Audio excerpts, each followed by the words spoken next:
Would you like to, you guys could sit, right? Just sit side by side? Sure. Sure. And, you At the end introduce, of the table, pardon? at the end of the Yeah, you can table. both sit Yeah. side. Okay. Why don't you take the nicer That chair? over- Please take the nice one. Okay. Yeah.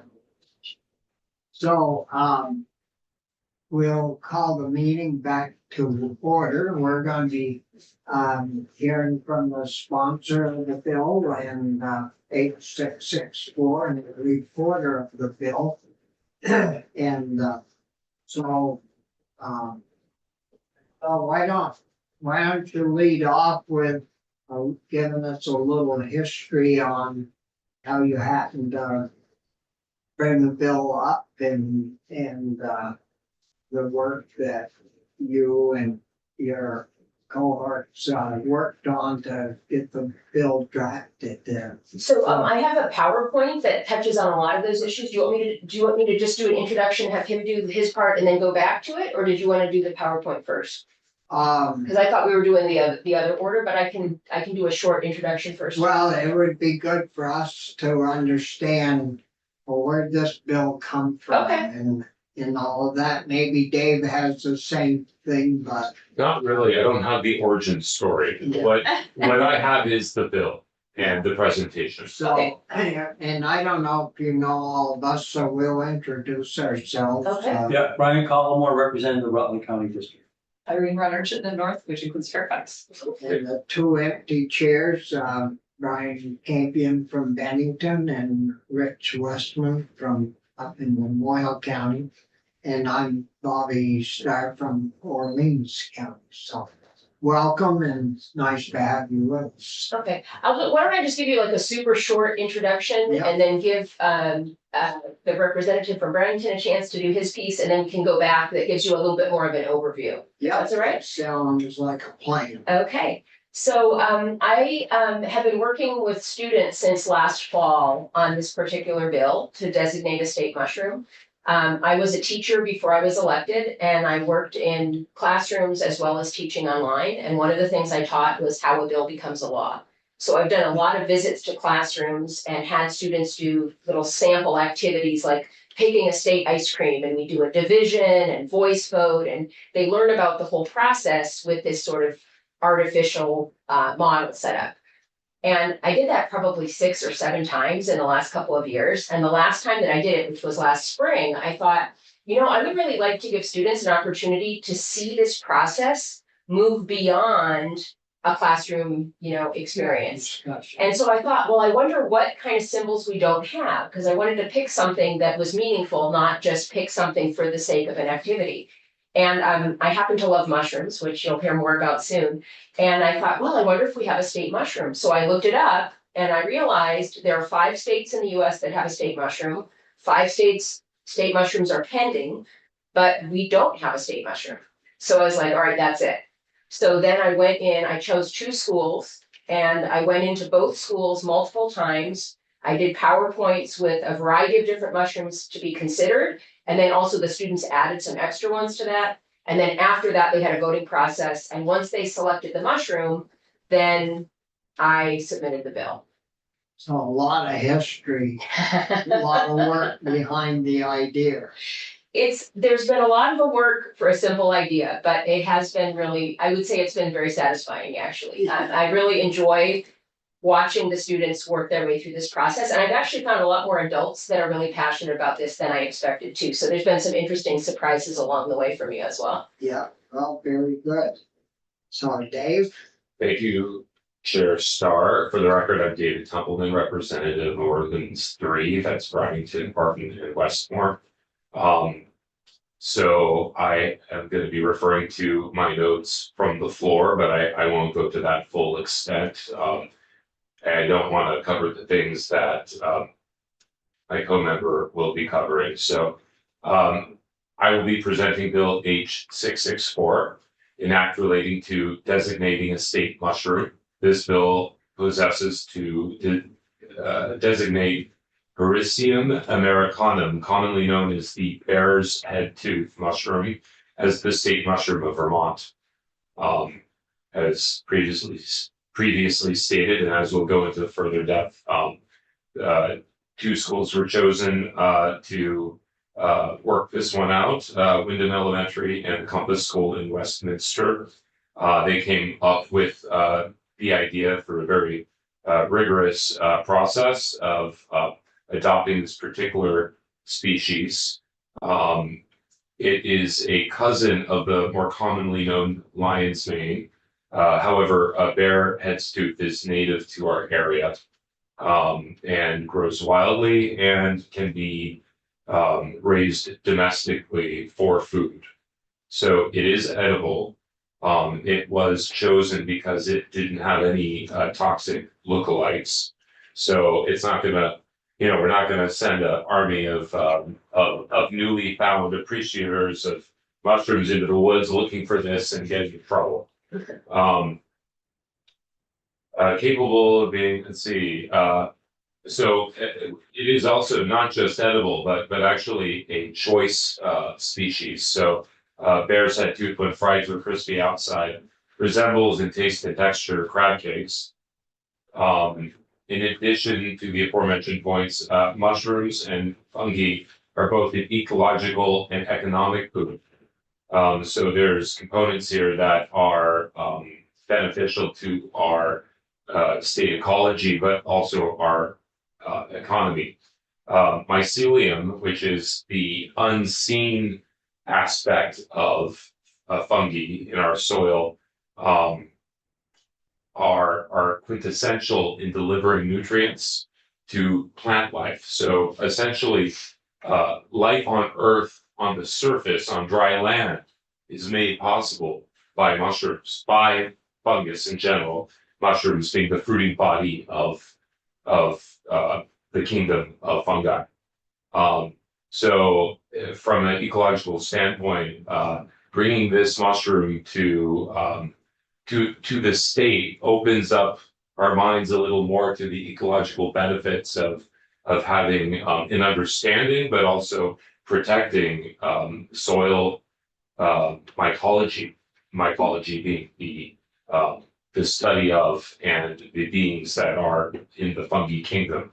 A quote from David Hibbett, professor from Clark University, that we added to the presentation. I don't think mushrooms are going to save the world. I think people are going to save the world, and mushrooms are a resource that will help us in this pursuit. What he's referring to there is the benefit that mycology has in breaking down contaminants, human pollutants. And in fact, there's a famous mycologist by the last name of Stamets who received a large grant from the DoD, the Department of Defense, from the United States, in a research project that was, it was a competition, in fact, put forward to whoever wanted to participate to come up with a plan, a way to mitigate the dangers and damages of chemical warfare. And so he came up with this idea of actually, by preserving our forests and our mycology is the natural world's way of cleansing even human contaminants. So he actually won the competition, won a large grant, with a very simple answer of just, by preserving our forests, we are able to potentially stave off dangerous effects of chemical warfare. And there are really important economic components to be considered here. The global mushroom market was valued at $54.9 billion in 2022, and it's expected to expand at a compound annual growth rate of 9.7% from 2022 to 2030. In 2030, the mushroom market size is expected to reach $115.8 billion. That's globally. In the US, the mushroom market was estimated to be over $4 billion in 2022, growing to over $9.2 billion by 2030. Vermont's estimated market was 7.8 million in 2022 and expected to grow to over 17.9 million in 2030. So it looks like we'll be adding an additional 10 million in the coming 6 years. The American Mushroom Institute estimates that every pound of mushrooms has a $3.30 bonus to our economic impact in the US. And it supports over 21,000 jobs in this industry in the US. It took little convincing that Bear's Head Tooth is the mushroom for Vermont. The timely passage of this bill would allow us to swoop it up before any other state, a proud distinction. The bill before you, 664, isn't an expansive bill, so I should take but a moment to review the sections. Maybe I'll spare you that part. But I think the lawyer's gonna. yeah, but we did hear quite a bit of testimony from our member from Wyndham 3. Oh, you know, I didn't do this originally. I can after the fact share with you the list of people that we took testimony from. I didn't write it down here correctly. That's my hesitation at the moment. Our committee vote one moment. Our committee voted it out 11-0-0. There you go. 11-0 vote. Yes. Good. United States. They had some very persuasive testimony from some small testifiers. Mhm. I think we have a group set up for a week from next Tuesday. The same students will be coming back. Wonderful. Yeah, Yeah. yeah, and so did you wanna, Sure, could you pull up the PowerPoint, Linda? Yes. Okay, thank you. So, my name is Michelle Boslin. Are you staying, David, or? I don't know. I kind of want to see the screen. Maybe I should all just right. turn it over. My name is Michelle Boslin. I'm a representative for Wyndham 3, which is northern Wyndham County. I represent Westminster, Brookline, and Rockingham.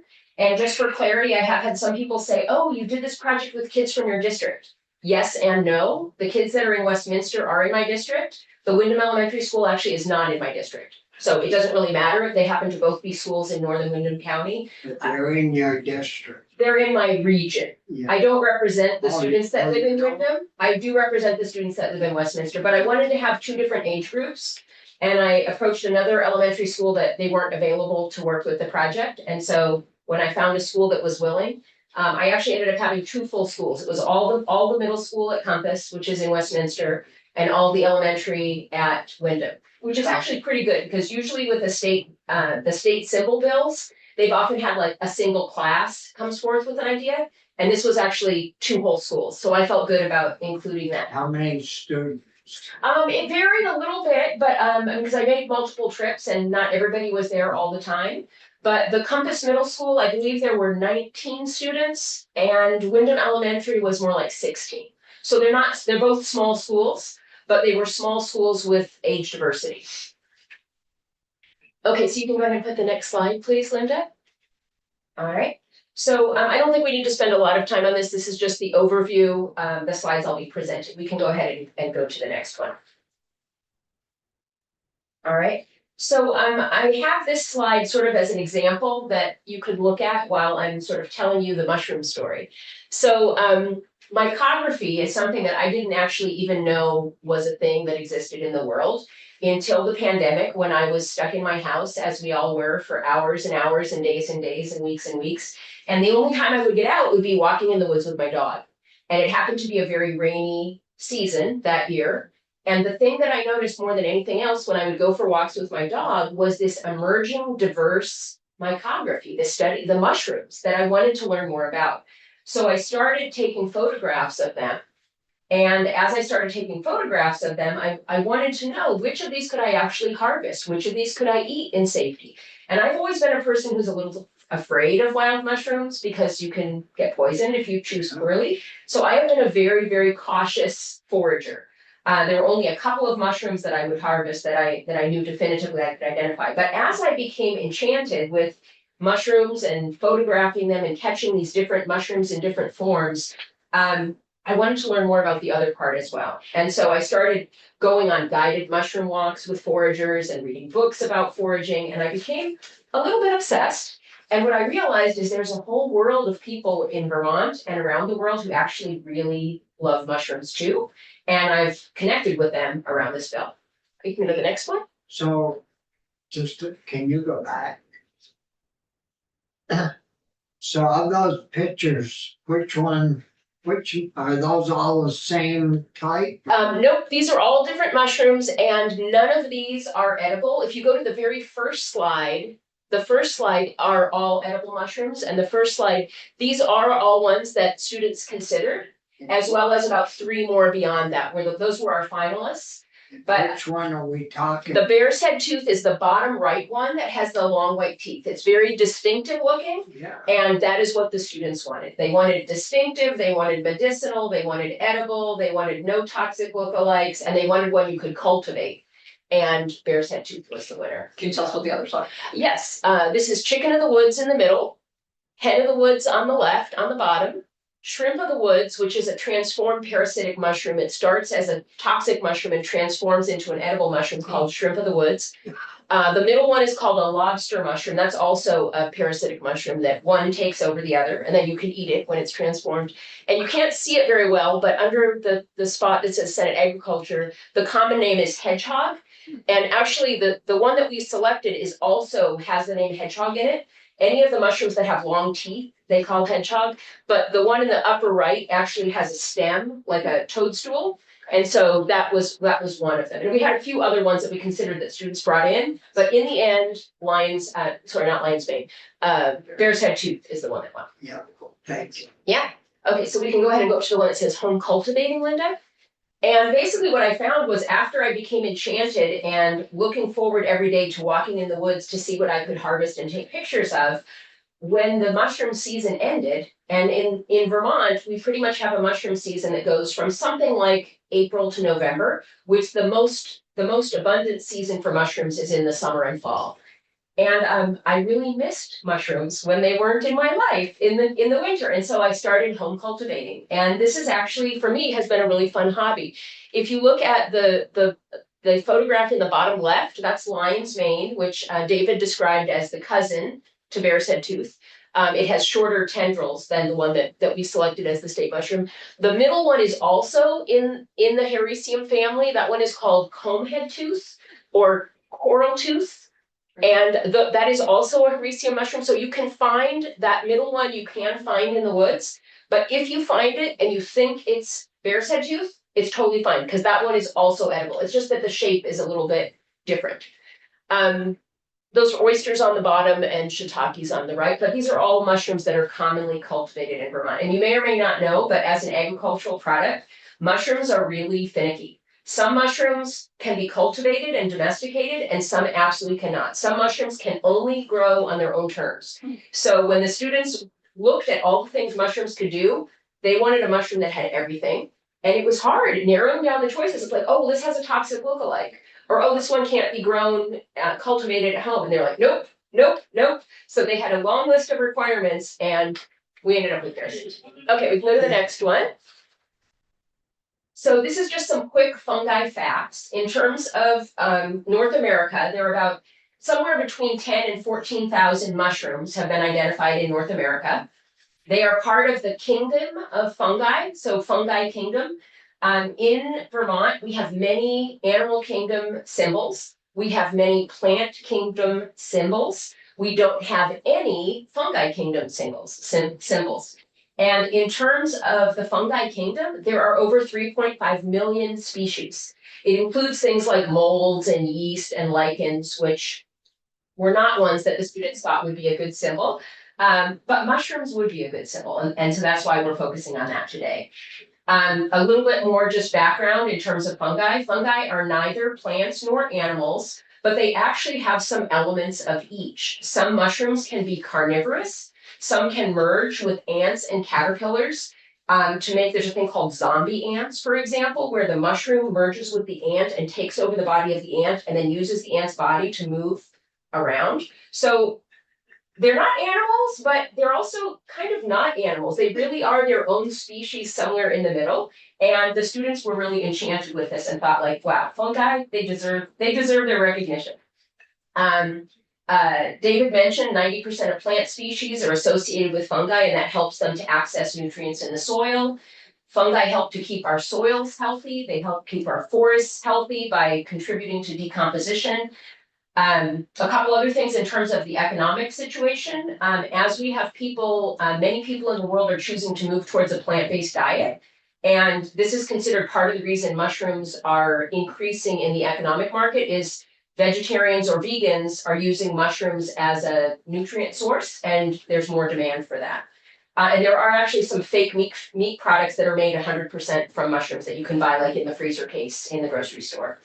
And there are many mushrooms that have medicinal qualities, and some mushrooms even have B12, which is usually only found in animal products. All right, next one. And we can do this one quickly because I kind of touched on this at the beginning, but we had 2 schools that were involved in the project. Not all of the students chose to be in the photograph, but all of the students were there at least on one of the visits that I went. So everyone was able to contribute and vote. As I said, we ended up having the process with, we presented a bunch, we gave the students the opportunity to select other options.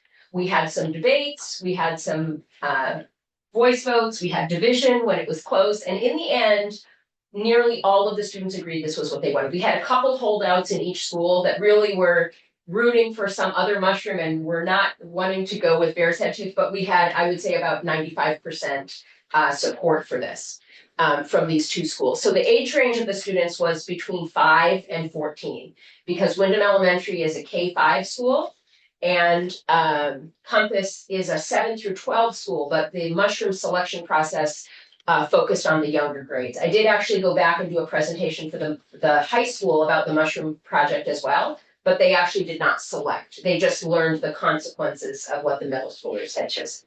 Okay, you can go to the next one. This one we also can do pretty quickly because some of these were included in David's presentation. In fact, I think he may have included all of them. So in terms of economic factors, the one thing that I'm just going to highlight that it doesn't show up in the slide is that in addition to all these funds that come in through the mushroom growing and selling of mushrooms, all of this data is basically focused on edible mushrooms or medicinal mushrooms. So if you look at Vermont, you can go ahead and go to the next slide, Linda. People come to Vermont to do guided mushroom walks. Just in Vermont State Parks, we had 16 different programs doing mushroom identification, foraging, education, programs that the goal was to teach people about mushrooms. You wouldn't have 16 programs at state parks unless you had people showing up and interested in doing that. And I do know people come from out of state to learn about mushrooms. People from within the state travel to learn about mushrooms. And these kind of programs, like in a state park, you just pay for the entrance, and when you're in the park, you can attend the program. But people that go on guided mushroom walks with private foragers will pay like $70 or $80 an hour for mushroom foraging guides, and you probably will have some of them come in to testify. It's a highly specialized field, and that is another way that people are actually earning a living here in Vermont, and that is not reflected in these numbers. These are only on the sold mushrooms themselves. So it's 16 different parts. 16 different presentations were done at state parks. 11 of them were at one park. I think it was called Little River State Park, had 11 programs just at that one site. The other ones had one session at each of those. But I can tell you as a person passionate about mushrooms, if I knew at the time, which I did not, that they had sessions happening 11 times in the summer, I would drive to Little River just to go to that. Because I have paid to go on foraging tours, and I would like to go to a state park and have them teach me more. So this absolutely is a draw for people that are interested in mushrooms, and there are a lot of people that are. All right, Linda, a couple more. We're almost done here. Okay, so since I introduced this bill, I have been contacted and connected with many people who are supportive of this idea of a state mushroom, some of whom I expected and some of whom I did not. So I've heard from parents, I've heard from students, I've heard from foragers, naturalists, mushroom guides, a member of the Vermont Fungi Scientific Committee, which honestly I didn't even know we had one, but he contacted me and said our committee is very excited about this bill. I had the author of a children's book about mushrooms contact me, who's traveled all over the US talking about mushrooms and foraging and children, which is a good fit with this particular project. There's a blogger and a forager. In fact, the largest mushroom blog in Vermont is run by a staff member who happens to work in the Department of Agriculture. He's a very enthusiastic supporter of this bill and also testified in the House Agriculture Committee. The Secretary of Agriculture was the first one who I actually contacted in a position of authority about this bill, and it was an accident. I went to the agricultural reception that we had up in the cafeteria maybe 2 months ago, and I was just chatting with him as we were, eating samples, and I looked and I saw his tag, and I said, "Oh, you're the Secretary of Agriculture." And he said, "Yeah." And I said, "Can I ask you a business question?" And he said, "Sure." And I said, "What do you think about the idea of a Vermont state mushroom?" And he looked at me for a minute and he pushed back from the table and he said, "Yes." He said, "We've wanted a state mushroom for a long time, but we never got around to actually submitting it." And so he said, "Tell me about your project." So I did, and he was very excited. He invited me to come in the next week. Then I learned that they had a short list of mushrooms they were thinking of introducing, and Bear's Head Tooth was on their short list. really? Yeah, so the agricultural department has been very supportive. After that, I actually also met with the director of forestry, and he approached me and said, "Oh, I wanted to let you know, we totally support your bill." I'm like, "Great." But the one that has really been the most satisfying for my soul is the number of legislators who have connected with me, people that I've been in the legislature for 4 years.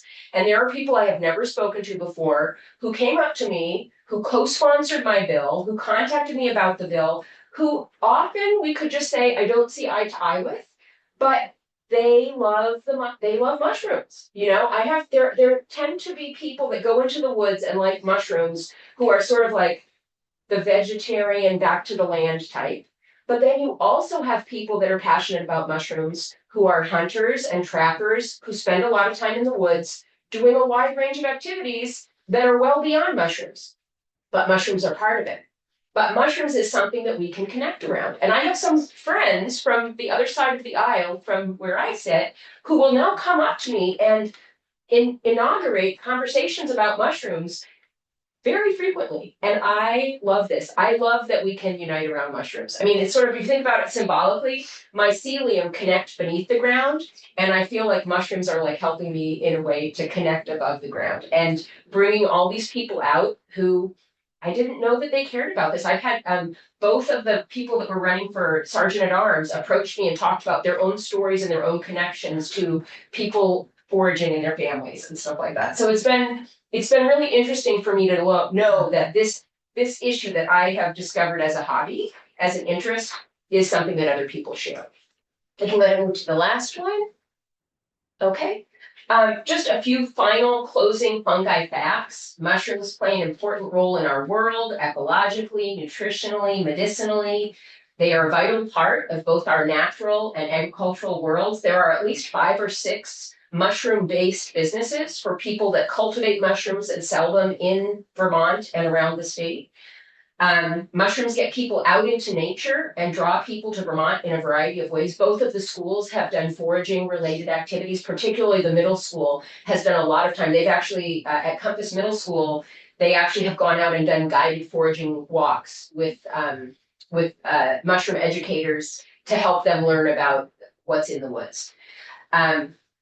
So mushrooms help get people into nature. They help people to care about nature. They have lots of good qualities. And I thank your committee for taking time to consider the importance of fungi and considering designating Bear's Head Tooth as our state mushroom. And if you want to go ahead and just move to the next slide, I don't have anything to add on that, but there's some pictures you can look at if you wish. Sorry, you can go ahead and bump back, just the one with the photographs. There we go. I actually have 2 more slides on there, but they're just additional resources. You're welcome to look on the website later if you're interested in that. But one of the things that I just wanted to highlight in terms of mushrooms is like mushroom identification can be something like bird identification. Like it's a hobby in and of itself. Like if you look at the bottom left photograph, the common name for those are called dead man's fingers. And they're very distinctive looking. And I heard about them, but I had never seen them. I've only seen them once. The day that I found them, I swear that was one of my happiest days in the woods. I just found I had just seen the dodo in the woods. It was like I found this very unusual species and I was like, wow, this is amazing. And I've had that happen with a couple other ones because not every mushroom is prominent. Bear's head tooth is pretty prominent, not all of them are. And so it's a healthy hobby. It gets people active and it's something that's important in our world. And I hope we're able to have a state sale. Those orange ones on the far right up there, they're kind of striking. They're very pretty. My guess is that they're toxic. Those are not edible mushrooms as far as I know. And unfortunately, many of the really pretty ones are toxic. Not all of them, but many of them. And also some of them that are not very colorful are also toxic. The truth is there are more that are poison that are not poison. And that's why you need to be really careful in selecting. If anybody ever goes foraging, you have to be 100% sure you don't want to make a mistake. And that's why, I mean, the agriculture committee up in the House kind of grilled each of the people coming in to testify, like, are you sure they're not going to make a mistake? Are you sure they're not going to make a mistake? And we're like, no, there is nothing close. If they make a mistake, it would be with one of the other Hericium mushrooms that is not going to be toxic to them. And they might not find a bear's head tooth, but like say they find coral tooth, it's totally fine. They'll eat another white mushroom that grows on a tree. They won't be. I know, growing up on a farm, years ago, you always pastured your cows. Yep, Night and morning. Yep. And I was always told that the little guys had to go get the cows. And don't pick any wild mushrooms, because you could get poisoned. And so what are the odds of picking, if you were out and you pick wild mushroom? What are your odds of getting poisoned or? if you don't know what you're doing, you're taking a huge gamble. Many mushrooms are toxic. So that probably was good advice. Whoever told you don't pick the mushrooms in the field, if you don't know what you're doing, you should not, even if you're 95% sure, that's not enough. You need to be 100% sure. And the thing is, if you learn about mushrooms and you know what to check, like if you check off all the items and you have 100% match, you're not going to make a mistake. Though there are no mushrooms that can toxify a person dermally through. Right, Yeah. touching a mushroom, just picking the mushroom would not kill you. But if you ingest it, that's where you're in danger. And you actually, almost no mushroom can be eaten raw either. You need, even the edible mushrooms need to be cooked in order to be safe to consume. Right. Thank you. This is fascinating. I have to admit, when we took it up, I went, come on. But this is good. So the mushrooms that you get like on a pizza, Yep, what are those? I believe they're a version of a maitake. Do you know? They're the button mushroom. Yeah, Yeah, it's And- go ahead. Mitake, I believe, from a previous slide. That's also head of the woods, or Actually, no, it's not exactly maitake then. Okay, it's a button mushroom. I mean, those grow up small by themselves. Like you can see, some of these grow like the first one, hen of the woods grows in a very large cluster. And some mushrooms just grow by themselves, like this one, a hedgehog, just each one has a stem. So the kind of mushrooms that you would cultivate that grow, actually, can you go ahead and go back to the one that has the cultivation? Because I can show you the shiitake is the closest version to that. I'd say. So I cultivated shiitake, which is actually, here we go, yeah. So this is shiitake. And shiitake actually have B12, which like usually you only have B12 in animal foods, but shiitake actually have B12. So basically I purchased this log. In fact, I didn't purchase this log. Somebody sent it to me as a gift. Anyway, I got this log and it had the spores inside it already. You spray it, cover it in plastic. This is how they first emerge. Oh, sorry. And then they develop and then they end up full like this. But each one grows by itself. So you don't just have a giant multi-branch structure. Each mushroom grows by itself. So like the mushrooms you would have on a pizza, you would have many, many little ones and somebody would harvest them and cook them. And those ones, if they're cultivated commercially, you can eat a raw mushroom and it's fine. But wild ones, you absolutely cannot. There's just too much stuff on the forest floor and the configuration of the mushrooms is different. So wild mushrooms, you always want to cook them. And is that same mushroom they use like in mushroom soup? Shiitake is very commonly used in Asian cooking. So absolutely. But hen of the woods, the one that, actually go back to the very first slide again. Sorry, Linda. Hen of the woods was one of them that we considered as a state mushroom. Here we go. And it's very multifaceted. This is the one, I guess, that I'm not that good with the Latin names, but maitake is another name that they use for this. So hen of the woods is one that has many, many different branches on it, and it's very prominent. So if you find that, you find a whole bunch of it. And those actually are very common in Vermont. They tend to grow near oak trees. So you might be walking through the woods and one day you see a tiny little cluster, and the next day it'll be like 2 or 3 times the size. Mushrooms grow really, really quickly. So if you see a mushroom emerging, usually within 3 days, it's gonna have tripled in size, and you probably can harvest it by the 4th day. And if you wait 5 or 6 days, it'll probably be half rotten and folded over, or an animal will have eaten it. So it has to be harvested, There's a focused Sure, window window. when you need to pay attention. So sometimes, like with lobster mushrooms, for example, my husband loves lobster mushrooms. So those are a ground-based mushroom. So they emerge from the forest floor, and you might see just this tiny little piece of orange starting to poke through the leaves and the soil. And so if I see it, the next day when I'm walking with my dog, I'll look at it again, and it'll probably be like halfway up. By the 3rd or the 4th day, it'll be ready to harvest. If you don't harvest it by then, it'll be starting to go bad, and at that point you can't use it. But Yeah. so there's variation, like the chicken of the woods, the one in the middle, these are huge. These can be like as big as this piece of paper. And when you find them, you might find 15 or 20 different clusters of them. So those ones, those are big. My guess is you could wait more than 5 days to harvest those because they're so big. I have never watched one grow that quickly with the chicken of the woods, but all the other ones, they grow really, really quickly. And so it's satisfying, but you also have to catch it at the right time, or you might miss your opportunity to, if you want to harvest it, you might miss your time. So animals can eat them and they're not toxic for them. It's a mix, actually.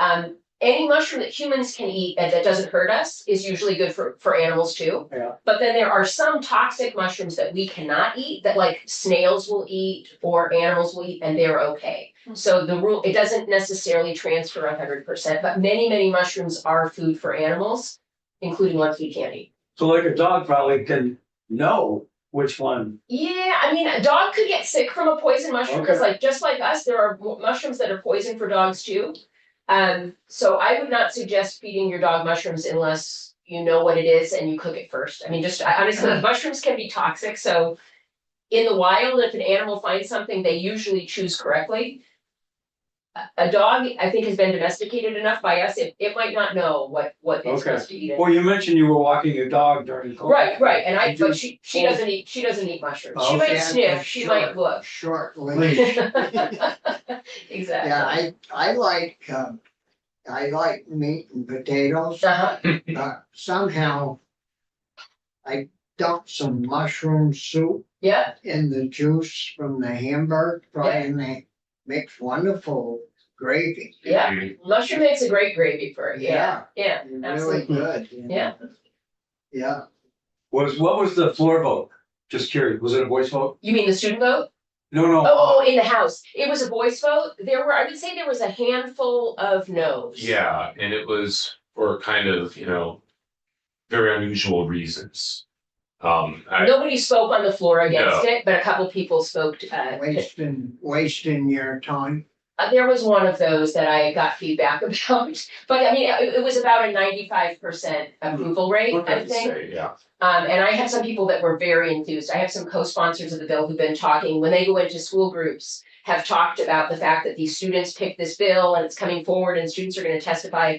And honestly, I think the reps who were talking about this are like as excited as the kids coming in. The kids are like, the kids in there. I was like, they're very excited about this process and the fact that the one the kids chose is being moved forward. So to me, this is about mushrooms, but it's also about engaging kids in our process. And, Yeah, anytime that you can get children interested in doing something like this. Yeah. They find out how government works, they Yeah. learn how to work together, Yeah. to disagree and come to middle ground. yeah, It's really a great learning experience. yeah. Those children probably learned a heck of a lot more from their mushroom adventure than they did on a lot of other subjects. Yeah, and we have some students that were already excited about mushrooms, but honestly, most of them were not that excited to begin. But as we got into it more, some of them became very impassioned. Yeah. And then we divided up the students to have them focus on slightly different topics, because we didn't want you to hear 5 rounds of testimony exactly the same. So one of the students became sort of an expert on state symbols and what kind of symbols do we already have and why would this be a good symbol compared to other symbols. Some of them talked specifically about bear's head tooth, like neither David or I talked that much about bear's head tooth. We have one guy that he dove straight in. He's gonna tell you everything you ever wanted to know about bear's head tooth for like 4 minutes. But yeah, they each really took their part very seriously. So it's been really satisfying as an educator to watch how the students have become engaged in this. I agree. Thank you, Mr. Chair. Did the students taste test any of the mushrooms that they were considering? Actually not at that time, although by the time I came in, it was late enough in the season, we weren't able to get fresh harvested mushrooms. But the students from the Compass School had gone on 2 guided foraging tours 2 days in a row, gathered a bunch of forageable mushrooms, and they actually had a wild mushroom potluck with all the mushrooms that had been collected by the expert foragers to make sure they didn't have any mistakes. Nice. And one of the students actually will talk to you about the variety of things that were cooked and how those all turned out. They didn't actually have bear's head tooth that day, but they did get to try a variety of wild mushrooms. Is there any chance that there's gonna be over harvesting because everyone's gonna get excited about mushrooming now? You know what, we've had people ask that. The truth is that with the mycelium are beneath the ground. Right. And so even if you take the entire thing off the top, it will come back the next year if the conditions are right. That said, if it grows to this size, the size that you're ready to harvest it, Right. it will start having spores that it's releasing, so it will spread more. So if people over harvest, it won't spread as much as it would have spread in the other way. But the truth is, it will come back even if you yank it out. Most people would recommend maybe you take 75% of the mushroom and leave part of it so that it can turn to spore and spread. But even if people become super enthusiastic, it'll still come back. It just won't spread as much. You would just get the initial one coming back. So do we have anyone that grows that commercially in Vermont? There, you can get bear's head tooth from some of the mushroom cultivators. I actually have talked to people there's a farm called Slipstream Farm in Newfane. And they do not have any bear's head tooth right now, but they have grown bear's head tooth commercially. Yeah. And my guess is some of the commercial cultivators would probably do this intentionally. Once we have it, I think there'd be sort of a novelty factor that, Yeah. I mean, I've heard a lot of people have been paying attention to these little stories about bear's head tooth in the news. And I think they're curious about it. And so I think it would be it would be economically smart of some of these mushroom producers to start to grow some. It'd be a great stocking stuffer for those of us who pass a bill like this, right? So you're gonna be like, hey, We'll give you some spores or. give them syrup every year for so many years. This might be a nice little twist. Yeah. Yeah, and you can dry mushrooms, so some people will dry them, there are ways that you can make them last through the season. But you have to think ahead with some of those things, because like I said, you're not gonna find them in the woods right now. You might find them in the woods in bear's head tooth, probably the earliest you're gonna find would be June, but more likely it's gonna be later in the summer. It likes humid and it likes warm. And so later in the season is when you're likely to find them. And I found one of these in my backyard. And I actually found one of these on a guided foraging walk with a guide once before. So I mean, I have found these within walking distance of my house a couple of times. Other questions? So the function of the mushroom seems to me akin to a wetland kind of, where it's filtering out sort of bad stuff or waste, and is that sort of? Yeah, that's certainly part of it. I mean, there's also an element of it's facilitating the uptake of nutrients. So like for land plants, the mycelium that are under the ground are helping to make it easier for the plants and trees to access the nutrients below. So it's sort of like they're a nutrient booster. But go ahead. Yeah, no, I just. David's more of a scientist than I'll let him take the rest. So, you know how sucking on a nail isn't gonna give you a higher iron level in your, Yeah. so, most minerals need to be chelated, be bonded to amino acids for your body to properly uptake them nutritionally. Mhm. So, same thing for plants. Basically, fungus serve as that intermediary. They're able to access, metallic minerals and chelate them and then make them deliverable to a plant and or an animal. And then or an animal through the plant. So this is like the cycle as to how they were able to make what would otherwise not be accessible to living beings accessible.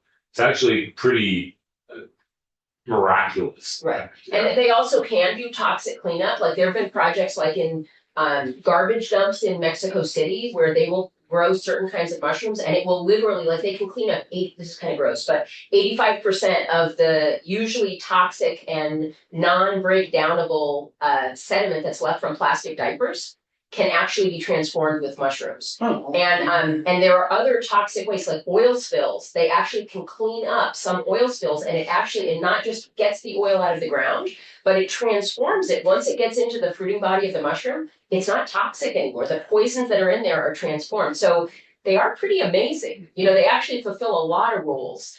And also the breaking down in the forest is not insubstantial either. If you have a tree fall down and you don't have mushrooms helping, it's gonna be a long, long time before it breaks down and goes back into the soil. But the mushrooms help to facilitate that process and then make it so that other things can grow. So they're pretty impressive. I mean, honestly, I didn't know all this before I became a mushroom fan, and I've learned from the students too. As they were doing their projects, I was looking, we find out new things together, and so it's been a learning process for all of us. Might be able to help global warming.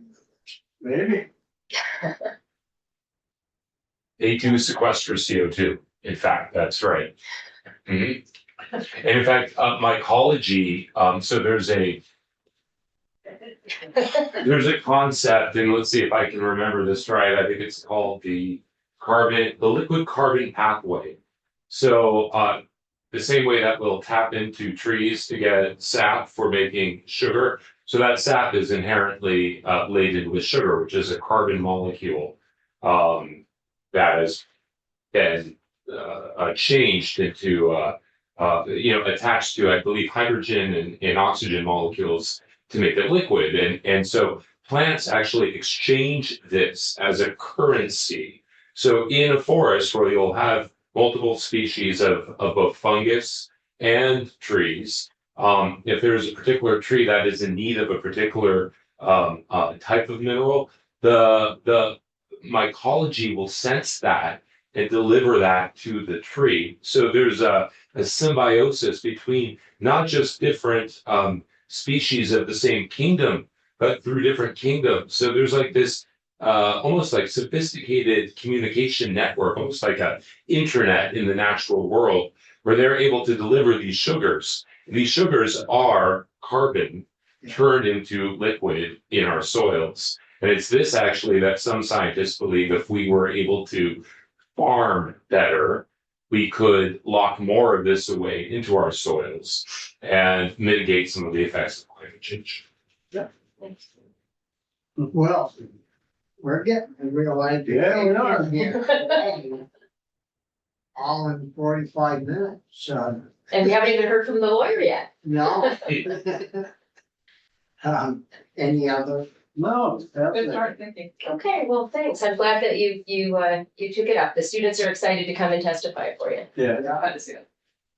Well, it's always good to do something like this with groups of children. I mean, they learn a lot more than just a bear's head mushroom. Technology, civics. They spend way too much time on their little electronic rig rather than out in the woods. Yes, and I mean, that's one of the things I think that's valuable about this is that if you actually have students or families who become interested in this, if you spend time in the woods looking for mushrooms, that means you're not on a device, you're not on the computer, you're not watching TV, you're doing something active and you're engaging in nature. Yeah, And that's a good thing, that is. that's a good thing. Yeah. Well, there are no other questions. So thanks a lot. Thank you. For coming down and doing all this work. I think Linda has a list of all the witnesses. They're already lined up. Okay, now I don't know if you're interested in any of the other people beyond the students, but I'm happy to share information for you as well. I mean, the upstairs committee took some testimony from some foraging guides, from the Secretary of Agriculture's office, and I don't know, you could get the list either from the committee assistant or but I'm happy to share resources depending on what you want. I mean, honestly, they took a lot of testimony upstairs. I don't know that you're gonna wanna take as much testimony as they did. Well, they had to be convinced, and there's only three of us. Yeah. You know, it doesn't take quite as long. Okay, it might be an easier, maybe we persuaded you already.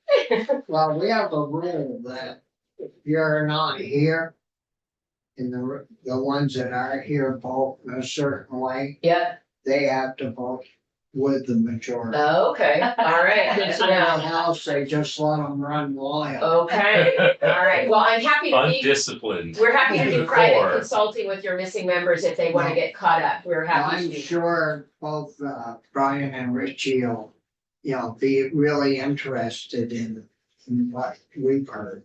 Okay, Yeah, so, well, thanks again. Okay. And, thank you. I'm glad that I helped pass that. Okay, well, me too, and I'll be back with this, I'll be back with the students when they come in too. Oh, good. See you then. And would you like to run through it? Yes, I'd be happy to. Okay, thank you. Thanks, Michelle. Maybe you can mention the italics thing? Sure. Okay, because that's the one change that'll need to happen. You can stay if you'd like. Maybe I will, this will be quick. Probably just as important as what's going on up there. Yeah, my committee has a small meeting that I'm not invited to, so I'm not missing anything right Yeah, good morning. Well, thank you for having me, Chair Strong. For the record, my name is Tim Devlin, Legislative Counsel. For you, you'll have H664. Yeah. A bill that will, let's see, designate a state mushroom. Very short bill. It's only 2 pages, really 1 page of substance. And begins with a finding section and then a more substantive section number 2, codifying it, ending with a section 3, just making the effective date really take place upon pass. And let's start with section 1, at the bottom of page 1. So the findings, let's read verbatim, might be as quickest. General Assembly finds 1, Vermont does not yet have a state mushroom despite having a state vegetable, a state bird, a state tree, and other state symbols. 2, learning about, identifying, and foraging for mushrooms is a hobby that thousands of young and old Vermonters enjoy and allows Vermonters to spend time in the state's natural environment. 3, designating a state mushroom recognizes the unique and delightful treasures that exist in our state woods. 4, the Bearhead's Tooth mushroom has been voted and recommended by 2 Southern Vermont schools because it is a unique but easy to identify mushroom with nutritional and medicinal qualities. Section 2 brings us to the codification in statute. This would add a new section to be, 1 VSA, section 520, found state mushroom. And this would state, state mushroom shall be Hericium americanum, commonly known as the Bearhead's Tooth mushroom. And I should pause here and say that there have been individuals advocating that the Latin name for it, that is Hericium americanum, be italicized with a second word, going a lowercase letter. Right now it is not italicized, it's 2 words that are both capitalized. So this would be more in line with what was conventionally published. I should add that changing it would just require simple amendment. I'd be happy to draft if the committee members would opt to pursue that. And I should also add that we're not sure exactly how it would appear in the Green Books once published. That's kind of out of our hands. That's the publisher's prerogative. But I think it'd be likely that they would follow suit. I suppose, we could get it drafted up. Yeah. In the amendment. Sure, I'd be happy to do that. Yep, and we'll, when you get it done, we'll have you come in and we'll see how it work out with the bill. Yeah. Other questions? No? It's good. Thank you. Well, thank you. You're very welcome. Thanks for having me. Thank you. So, yeah. So, guess we're off and running with the mushroom. Yeah. That, lot of enthusiasm there. A lot of work. Yeah. For sure.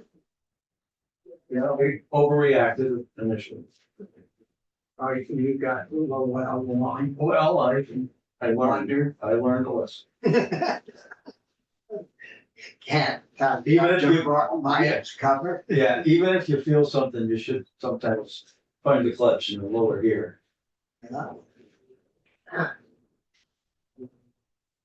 Well, Richie's back and. Yeah, so he'll be recording this. And, he could only get into it like the presenter. Oh my gosh, she is really into it. Yeah, Who's into it? Michelle Boslin, she's, sponsor of the bill. down south, the sponsor. We learn more about mushrooms than you can imagine in 40 minutes. Sure, you must. You can watch the video. You must go out and get mushrooms for dinner sometimes. In the No, woods. watching, the only thing I go out and pick regularly in the woods in the spring is fiddleheads. Uh-huh. And I do know how to pick those Yeah, that's and smart. not poison myself. I don't trust me getting your mushrooms. No, it was very well presented with a lot of background. Oh, good. Do we have a copy of her presentation? It's on the webpage for under today's date. So is this mushroom that they want, can I eat it? Yeah. Yes, Oh, good.